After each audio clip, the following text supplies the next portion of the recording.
മുണ്ടത്തിക്കോട് വെടിക്കെട്ട് ദുരന്തത്തിൽ രക്ഷാപ്രവർത്തനം താൽക്കാലികമായി നിർത്തിയിരിക്കുകയാണ്. വീണ്ടും സ്ഫോടനമുണ്ടായതും വെളിച്ചക്കുറവുമാണ് വെല്ലുവിളി.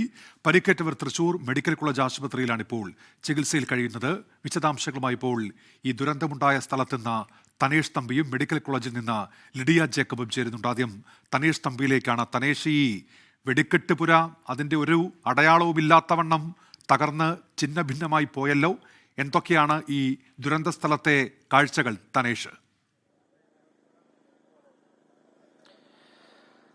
ഉന്മേഷ്, ദാരുണം എന്ന വാക്കല്ലാതെ മറ്റൊന്നും പറയാനില്ല. അത്രത്തോളം കാഴ്ചകൾ ഭീതിജനകമാണ്. കാരണം ഇവിടെ ഒരു വെടിക്കെട്ടുപുര ഉണ്ടായിരുന്നു എന്ന് പോലും തോന്നിപ്പിക്കാൻ എന്തെങ്കിലും അവശേഷിച്ചിട്ടുണ്ടോ എന്ന് നമുക്ക് കണ്ടെത്താൻ കഴിയില്ല. ആ നിലയിൽ എല്ലാം തകർന്നു പോയിരിക്കുന്നു. എല്ലാം കത്തി അമർന്ന് മണ്ണോട് ചേർന്നിരിക്കുന്നു എന്ന് വേണമെങ്കിൽ നമുക്ക് പറയാം.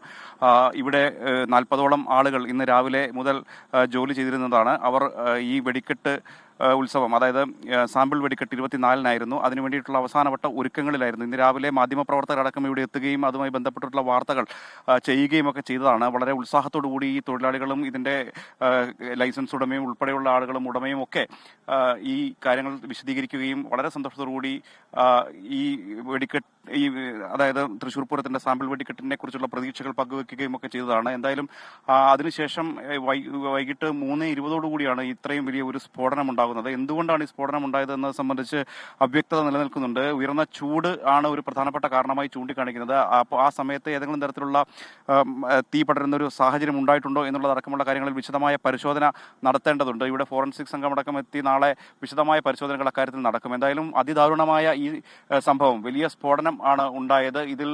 ഇതിനോടകം തന്നെ ഏതാണ്ട് 13 പേർ മരിച്ചു എന്നുള്ളതാണ് നമുക്ക് അധികൃതർ അറിയിക്കുന്നത്. ഇതിൽ 9 പേരുടെയാണ് മുഴുവൻ ശരീരഭാഗങ്ങൾ അല്ലെങ്കിൽ ഫുൾ ബോഡി കിട്ടിയിട്ടുള്ളത്. ബാക്കിയുള്ളവരുടെ ശരീരഭാഗങ്ങളാണ് കിട്ടിയിരിക്കുന്നത് എന്നുള്ളതാണ്. 5 പേർ ഗുരുതരാവസ്ഥയിൽ ആശുപത്രിയിൽ കഴിയുകയാണ്. അതിൽ ഒരാൾ വെന്റിലേറ്ററിലാണ് എന്നുള്ളതും, അതായത് 90% അധികം പൊള്ളലേറ്റിട്ടുണ്ട് എന്നുള്ളതും അറിയുവാൻ സാധിക്കുന്നു. എന്തായാലും വളരെ വേഗം തന്നെ ഇവിടെ പോലീസും ഫയർഫോഴ്സും മറ്റ് സംവിധാനങ്ങളും ഒക്കെ എത്തി രക്ഷാപ്രവർത്തനം നടത്താനുള്ള സാഹചര്യം ഉണ്ടാക്കി എന്നുള്ളതാണ് നമുക്ക് എടുത്തു പറയേണ്ടത്. എന്നിട്ട് പോലും ഇത്രയധികം മരണസംഖ്യ ഉയർന്നത് എന്നുള്ളത് ആ ഒരു ഉണ്ട് എന്നുള്ളത് നമുക്ക് മനസ്സിലാക്കി തരുന്നതാണ്. നമുക്ക് ദൃശ്യങ്ങൾ കാണാം. ഒരു വലിയ പാടശേഖരമാണ്. ഈ വലിയ പാടശേഖരത്തിന് നടുവിലുള്ള ഒരു ചെറിയ പ്രദേശത്താണ് ഈ ഒരു വെടിക്കെട്ടുപുര ഉണ്ടായിരുന്നത്. അതുകൊണ്ട് തന്നെ ഇത് ജനവാസ മേഖലകളിലേക്ക് ഇതിന്റെ ഏതെങ്കിലും തരത്തിലുള്ള ആഘാതം എത്തിയില്ല എന്ന് പറഞ്ഞു കഴിഞ്ഞാൽ ഈ സ്ഫോടനത്തിന്റെ ഉഗ്ര സ്ഫോടനമായിരുന്നു. അപ്പോൾ ആ സ്ഫോടനത്തിന്റെ ആഘാതത്തിൽ വീടിന്റെ ഓടുകളും ജനൽച്ചില്ലുകളും ഒക്കെ തകരുന്ന സാഹചര്യം ഉണ്ടായിരുന്നു. വീട്ടിലെ ഉപകരണങ്ങൾ നിലത്ത് വീഴുകയും കേടുപാടുകൾ സംഭവിക്കുകയും ഒക്കെ ചെയ്യുന്ന സാഹചര്യം ഉണ്ടായിരുന്നു. അതിനും അപ്പുറത്തേക്ക്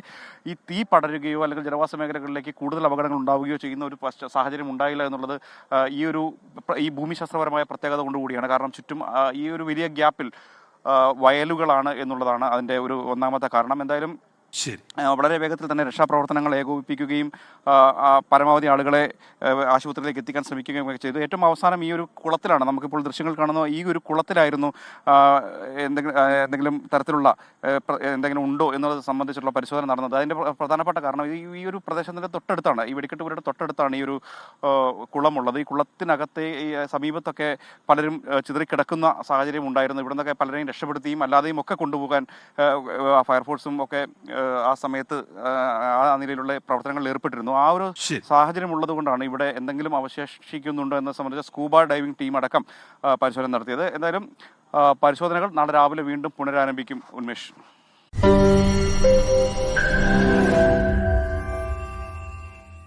ലോകത്തെവിടെയായാലും ഏത് സമയത്തും 24 വാർത്തകളും ഓഗ്മെന്റഡ് റിയാലിറ്റി പാക്കേജുകളും എക്സ്പ്ലെയിനറുകളും വിശദമായി കാണാൻ ഞങ്ങളുടെ യൂട്യൂബ് ചാനൽ നിങ്ങൾക്ക് സബ്സ്ക്രൈബ് ചെയ്യാം.